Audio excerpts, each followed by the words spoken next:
Hey guys, welcome to my video series on how to improve your gameplay for Battlefield 4 and really any FPS shooter that you're going to play.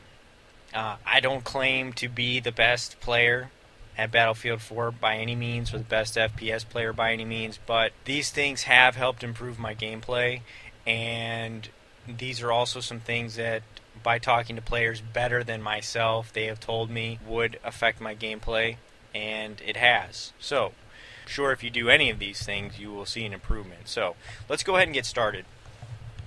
In my first episode, we're going to talk about getting comfortable. One of the players that I play with, Captain Murakaz, you can find him on Battlelog.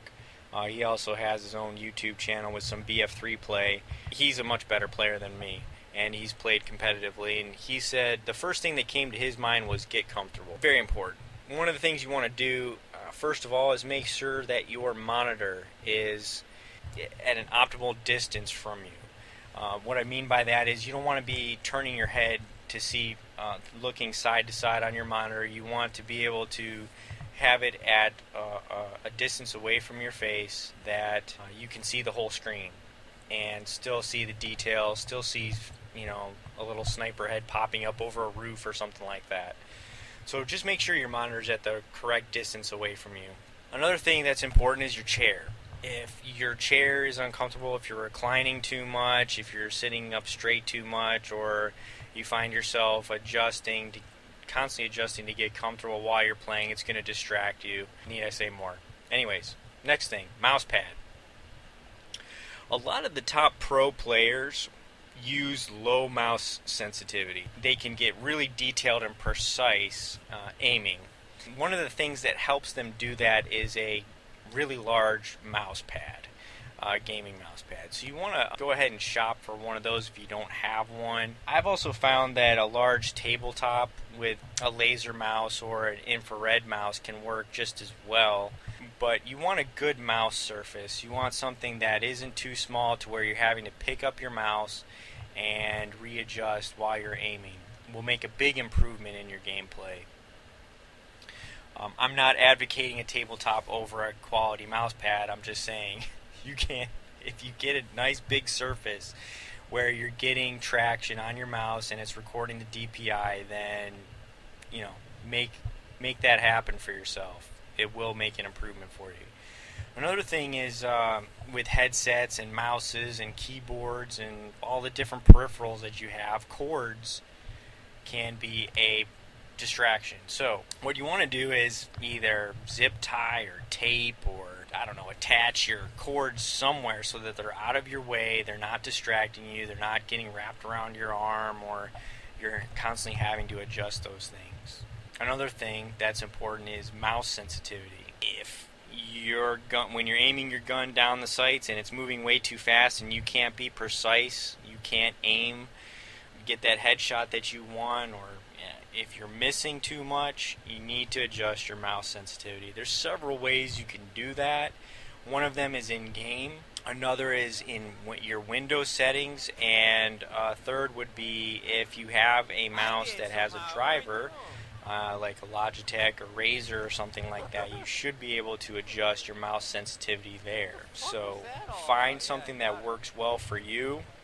Personally, with my Logitech mouse, I have the ability to change my DPI or my mouse sensitivity on the fly. I've got 3 different settings I can use. So if I'm going infantry, I can set it to the lowest setting. Or if I get in the chopper and I need to fire a TV missile, I can increase the DPI and be able to hit the target. So mouse sensitivity is very important. Now, one of the things that's nice about Battlefield 4 is you can set your infantry and vehicle sensitivity separately. So I would experiment with that. Maybe go to the test range, get in a tank, try to hit an infantry target and do it quickly, be able to move your turret fast, and yet still be able to get precise. So adjust with those percentages accordingly.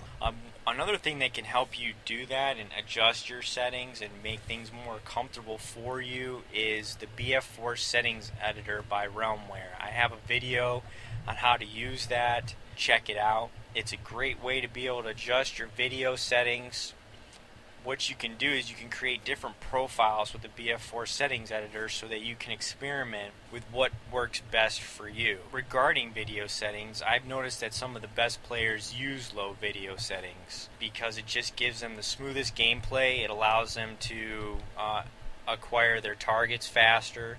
So you may want to try that. Also, you want to take some time to just adjust your control settings. If you find yourself while you're moving around accidentally throwing grenades, or if you're not comfortable with where your knife button is or things of that nature, you want to just go ahead and make a few changes that will allow you to get your player movement fluid and responsive so that you know exactly where your keys are. I know I've changed where my grenade throw key is, my crouch key is different than the original default settings. I removed throwing grenades from the G key because sometimes when I go for the F key to knife a player, I've accidentally pushed the G key because I'm in a hurry and it ends up throwing a grenade instead. You know, stuff like that. Just make the adjustments according to your experience. And that's episode 1. In episode 2, we will talk about familiarizing yourself with the different aspects and mechanics of the game. Thanks for watching. Please subscribe, throw me a like, and stay tuned.